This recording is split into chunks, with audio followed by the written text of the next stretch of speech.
सच सच बताना, डोसा खाना किसको नहीं पसंद। ऊपर से वो इंस्टेंट बनने वाला हो, गिल्ट फ्री हो, हाई प्रोटीन हो और डिलिशियस हो तो क्या ही कहने। विंटर स्टार्ट होते ही ये डोसा हमारे घर में वीक में एक बार बनता ही है एंड आई कैन गारंटी कि ये रेसिपी आपकी नेक्स्ट फेवरेट बनने वाली है। हेलो एवरीवन, मैं हूँ Priyanka Kapoor and welcome back to cook with Delhi foodies. और आज हम बना रहे हैं high protein sprouts dosa with methi and paneer filling और साथ में एक ऐसी चटनी जो आई बेट आपके घर वाले बार बार मांगेंगे। तो without wasting any more time जल्दी से देख लेते हैं कि कैसे बनाते हैं ये मेथी स्प्राउट्स डोसा। सबसे पहले हम बनाएंगे मूली की चटनी, तो उसका प्रेप कर लेते हैं। जिसके लिए मैंने एक पैन में सरसों का तेल यानी मस्टर्ड ऑयल डाला है। अब जब ऑयल अच्छे से गर्म हो जाए तो इसमें डाल देंगे ये चॉप करे हुए ग्रीन चिलीज और गार्लिक। इन्हें कुछ सेकंड्स के लिए ही सॉटे करेंगे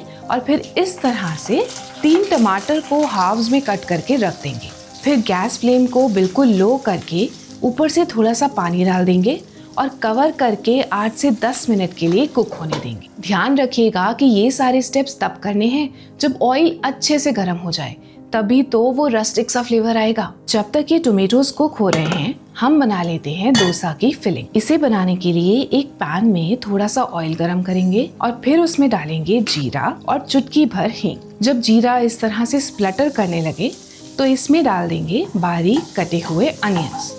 अब इसे 3 से 4 मिनट के लिए मीडियम फ्लेम पे ही सॉटे कर लेंगे। जब अनियंस इस तरह से सॉफ्ट होने लगे तो इसमें डालेंगे बारीक कटी हुई मेथी, साथ में रेड चिली पाउडर और नमक स्वाद अनुसार।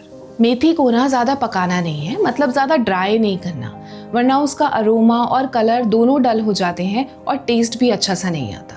बस जब मेथी कुक हो जाए तो इसमें डाल देंगे क्रम्बल्ड पनीर और 2 से 3 मिनट के लिए लो फ्लेम पे ही कुक कर लेंगे। यहाँ पे लो फ्लेम करके ही पनीर को कुक करना है, तभी वो मॉइस्ट और सॉफ्ट रहती है। डोसा की फिलिंग ऑलमोस्ट रेडी है।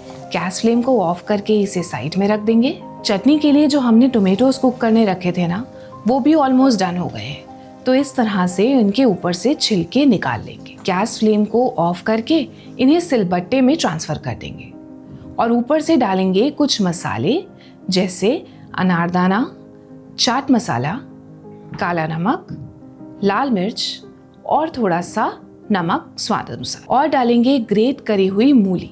इन सबको अच्छे से पाउंड करने के बाद इसमें डालेंगे थोड़ा सा बारीक कटा हुआ धनिया और नींबू का रस और एक बार फिर से अच्छे से मिला लेंगे। ट्रस्ट मी, सिलबट्टे में कूटने से इस चटनी में जो स्वाद आता है ना, वो मिक्सर ग्राइंडर में नहीं आता। थोड़ा सा स्मोकी, थोड़ा सा स्पाइसी और वो मूली का फ्रेश फ्लेवर बहुत ही डिलिशियस लगता है। बस अब चटनी भी तैयार है और डोसा की फिलिंग भी, तो फिर डोसा बनाने में देर क्यों करनी है। इसे बनाने के लिए हमें चाहिए फ्रेश मूंग स्प्राउट्स अराउंड 2 कप, बेसन 1 कप, थोड़ी सी अदरक और ग्रीन चिली और नमक स्वाद अनुसार। इसमें डालेंगे 1.25 कप पानी और एक ब्लेंडर जार में डाल के स्मूथ बैटर बना लेंगे।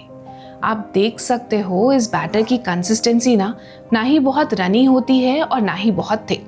बस स्प्राउट्स, बेसन और पानी का प्रोपोर्शन याद रखना है और आप बहुत इजीली ये डोसा बैटर बना सकते हो।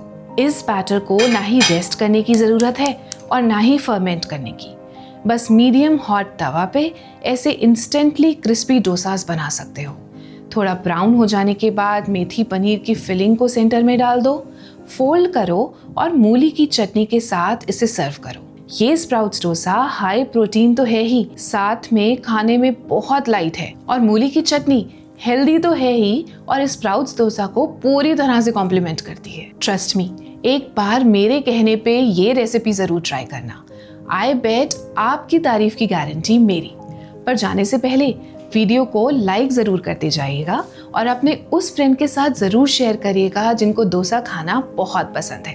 बाकी आपके कमेंट्स पढ़ने में बहुत अच्छे लगते हैं, इसलिए कमेंट सेक्शन में ज़रूर बताइएगा कि आपको ये रेसिपी कैसी लगी।